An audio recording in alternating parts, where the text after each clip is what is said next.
Last episode में हमने देखा था कि मास्टर बेन ने ब्लैक ड्रैगन स्क्रॉल को डिकोड कर दिया था। वहीं सायू और टियांगमिंग सांघाई सिटी में एक सीलन जैसी लड़की को सर्कस में परफॉर्म करते हुए देखते हैं, जिसके बाद हमने लास्ट में देखा था कि सांघाई सिटी में कुछ और भी अजीब से लोग दिखाई देने लगे हैं। अब एपिसोड की स्टार्टिंग में जिंगुन भी उन सर्कस वालों को देख करके कहता है ये लोग इन नॉर्मल सी ट्रिक्स का इस्तेमाल करके लोगों को बेवकूफ बना सकते हैं। यह सुन करके यून जोंग कहता है मेरे ख्याल से सू एम्पायर की मैजिक ट्रिक आपके सामने कुछ भी नहीं है, क्योंकि लॉर्ड जिंगजुन असली मैजिक तो आपसे सीखना चाहिए। इस पर जिंगजुन कहता है कि सू एम्पायर के जो लोग यहाँ पर आए हैं मेरे ख्याल से वे तुम्हारे लिए आए हैं, इसलिए क्या यह तुम्हारे लिए बुरी न्यूज नहीं है। यह सुनकर के यून जोंग कहता है कि उनका सीधा टारगेट हमारा जहाज है, लेकिन अनफॉर्चुनेटली उन लोगों को नहीं पता है कि अगर वे लोग जहाज में जाने की कोशिश करते हैं तो उनके साथ में क्या होगा। इस पर हम देखते हैं कि यह सुनकर के जिंगजुन मुस्कुराने लगता है। तब यून जोंग बताता है कि जो भी उस जहाज के अंदर जाने की कोशिश करेगा उसके साथ में उसकी इमेजिनेशन से भी ज्यादा बुरा होगा। तभी हम देखते हैं कि वहाँ पर डेथ प्रिस्टेस आ जाती है और बताती है कि दाओइस्ट स्कूल के लोग भी सांघाई सिटी में आ गए हैं। इस पर जिंगजुन पूछता है क्या ह्यूमन क्लैन और हेवन क्लैन भी यहाँ पर आ चुके हैं। तब डेथ प्रिस्टेस बताती है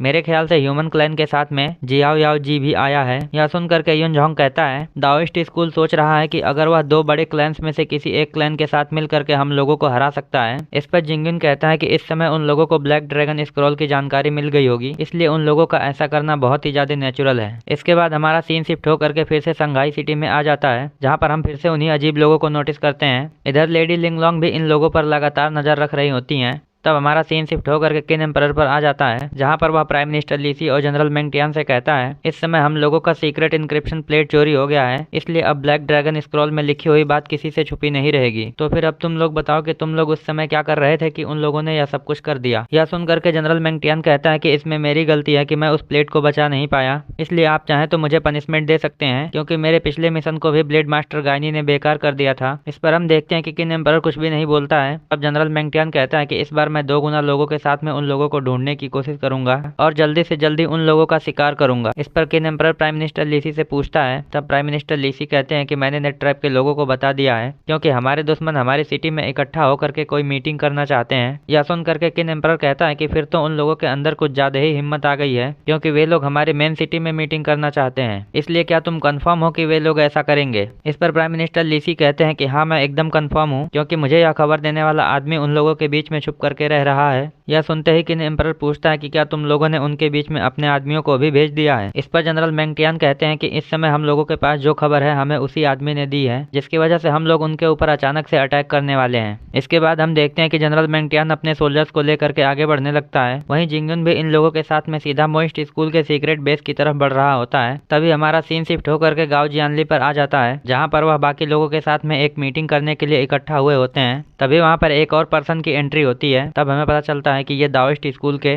जियाओयू जी हैं। तभी गाओ जियानली उनसे पूछता है कि आपके सोल्जर्स कहाँ पर हैं। इस पर मास्टर जियाओयू बताते हैं कि वे लोग आसपास ही होंगे। इसके बाद हम देखते हैं कि ये लोग एक दूसरे का वेलकम करते हैं, जिस पर मास्टर जियाओयू बताते हैं कि इस समय हमारा एक दूसरे से मिलना कितना मुश्किल हो गया है। इस पर हम देखते हैं कि गाओ जियानली उस कमरे के दरवाजे को बंद कर देता है। तभी हमारा सीन शिफ्ट होकर के फिर से मार्केट में आ जाता है, जहाँ पर मैनेजर डिंग अपने होटल पर जाते हुए सोच रहे होते हैं कि वे लोग आ गए होंगे, इसलिए मुझे जल्दी करना चाहिए। लेकिन तभी वह नोटिस करते हैं कि उनके रास्ते में कई सारे सोल्जर्स खड़े हैं, इसलिए वह वहीं पर रुक जाते हैं। जिस पर हम देखते हैं कि प्राइम मिनिस्टर लीसी अपनी गाड़ी के अंदर से कहते हैं मैनेजर डिंग मेरे ख्याल से तुम्हारे यहाँ का खाना यहाँ पर सबसे ज्यादा फेमस है। इस पर हम देखते हैं कि यह सारी बातें सुनते ही मैनेजर डिंग की हवा टाइट हो जाती है और वह जल्दी से प्राइम मिनिस्टर लीसी को रिस्पेक्ट देते हुए कहते हैं कि अगर मुझसे कोई गलती हुई हो तो मुझे माफ करिए। तब प्राइम मिनिस्टर लीसी कहते हैं कि मैनेजर डिंग तुमसे सच में गलती हुई है। इस पर मैनेजर डिंग हैरान होते हुए सोचते हैं कि कहीं इनको हमारे प्लान के बारे में पता तो नहीं चल गया। लेकिन तभी प्राइम मिनिस्टर लीसी कहते हैं कि मैंने सुना है कि तुमने कुछ नया खाने के लिए बनाया है जो कि बहुत ही स्पेशल है और तुम अपने उस खाने को अपने ऑनरेबल गेस्ट को खिलाना चाहते हो। इस पर मैनेजर डिंग कहते हैं कि हाँ ऐसा ही है और मेरे ख्याल से माय लॉर्ड आपसे कोई भी जानकारी छुपी नहीं रह सकती है। इस पर प्राइम मिनिस्टर लीसी कहते हैं कि मेरे ख्याल से यह बहुत ही स्वादिष्ट खाना होने वाला है, इसलिए अगर मैं इस खाने को मिस करता हूँ तो मेरे ख्याल से मैं पूरी जिंदगी पछताऊंगा। यह सुनते ही मैनेजर डिंग डर जाते हैं और कहते हैं माय लॉर्ड अगर आप मेरे होटल आना चाहते हैं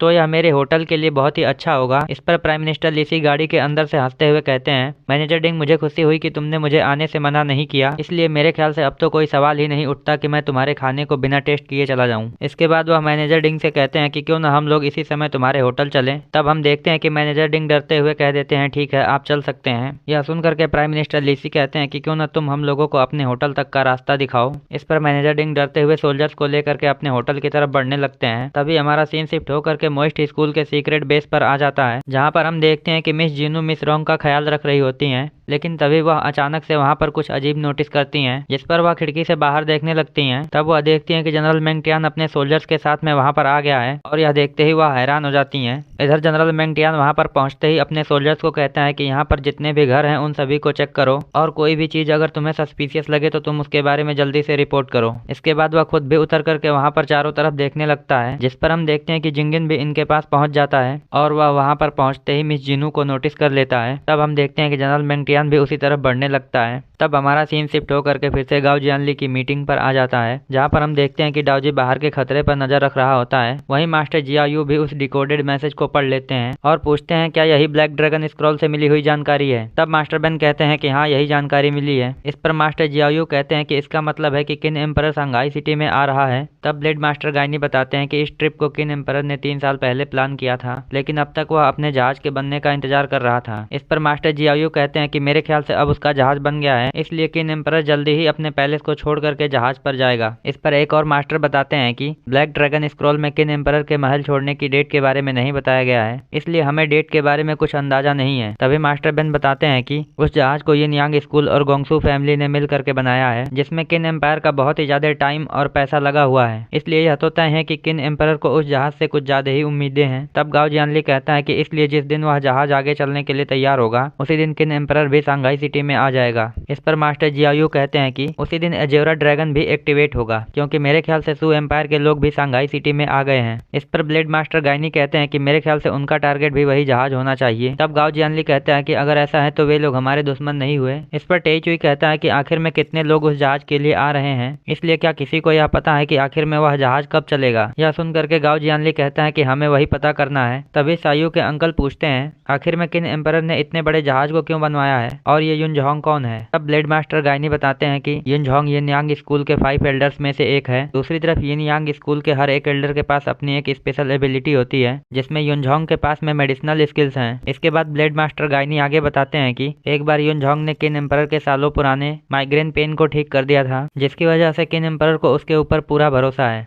और युनझोंग ने ही किन एम्परर को बताया था कि शंघाई सिटी के पूरब में समुद्र के बीच में 3 डिवाइन माउंटेन्स हैं, जहां पर दिव्य लोग रहते हैं। इसलिए मेरे ख्याल से किन एम्परर के जहाज का मेन टारगेट उन डिवाइन माउंटेन्स तक पहुंचना होगा, जिसके बाद वे लोग वहां पर किन एम्परर के अमर होने के लिए किसी तरह की मेडिसिनल लिक्विड को ढूंढेंगे। इस पर मास्टर जियायू कहते हैं कि ऐसा कहा जाता है कि जितने भी लोग उन माउंटेन्स तक पहुंचने की कोशिश करते हैं वे या तो खाली हाथ आते हैं या फिर मारे जाते हैं। दूसरी तरफ हम देखते हैं कि प्राइम मिनिस्टर लीसी भी अब होटल पहुंचने वाले होते हैं। तभी सायू के अंकल पूछते हैं क्या सच में कोई ऐसी दवा है जिसे लेकर के कोई इंसान अमर हो सकता हो। इस पर मास्टर जियायू बताते हैं कि किन एम्परर जिसने इतने बड़े राज्य को बनाया है, इसलिए मेरे ख्याल से उसे कोई भी चीज आसानी से डरा नहीं सकती है, लेकिन फिर भी वह एक चीज को लेकर के बहुत ज्यादा डरता है। यह सुनते ही टेई चुई एक्साइटेड होकर के पूछता है कि आखिर में किस चीज से। तब मास्टर जियायू बताते हैं कि किन एम्परर मरने से बहुत ही ज्यादा डरता है, क्योंकि नेचर के अकॉर्डिंग जो भी पैदा होता है वह मरता जरूर है। इसी बीच हम देखते हैं कि प्राइम मिनिस्टर लीसी भी मैनेजर डिंग के होटल पर पहुंच जाते हैं। तभी डाओजी वहां के दरवाजे पर किसी को नोटिस करता है, जिस पर हम देखते हैं कि प्राइम मिनिस्टर लीसी के सोल्जर्स मैनेजर डिंग के दरवाजे को बहुत ही तेजी से खोलते हैं। तब प्राइम मिनिस्टर लीसी अंदर जाकर के देखते हैं, जिस पर अंदर उन्हें कुल 7 लोग काले कपड़े पहने हुए दिखाई देते हैं। वहीं मैनेजर डिंग को कुछ समझ नहीं आता है कि आखिर में वह क्या करें। तभी प्राइम मिनिस्टर लीसी मैनेजर डिंग से पूछते हैं क्या ये तुम्हारे गेस्ट हैं। इस पर मैनेजर डिंग डरते हुए हाँ बोल देते हैं। तब प्राइम मिनिस्टर लीसी अपने सोल्जर्स के साथ में अंदर जाते हैं और उस गेस्ट से कहते हैं कि तुम मैनेजर डिंग के गेस्ट हो, लेकिन मैं यहाँ पर बिना बुलाए ही आ गया हूँ, इसलिए शायद हम लोगों का मिलना पहले से ही तय था। इस पर वह गेस्ट कहता है कि ना ही किसी का पहले से मिलना तय होता है और ना ही यहाँ पर आने वाले हर किसी का स्वागत होता है। तब हम देखते हैं कि यह सुनते ही प्राइम मिनिस्टर लीसी के तोते उड़ जाते हैं और इसी के साथ हमारा एपिसोड यहीं पे एंड हो जाता है। I hope you guys like this video and subscribe my channel. और अगर आपने लास्ट एपिसोड ना देखा हो तो लेफ्ट वाली वीडियो पर क्लिक करके देख सकते हैं।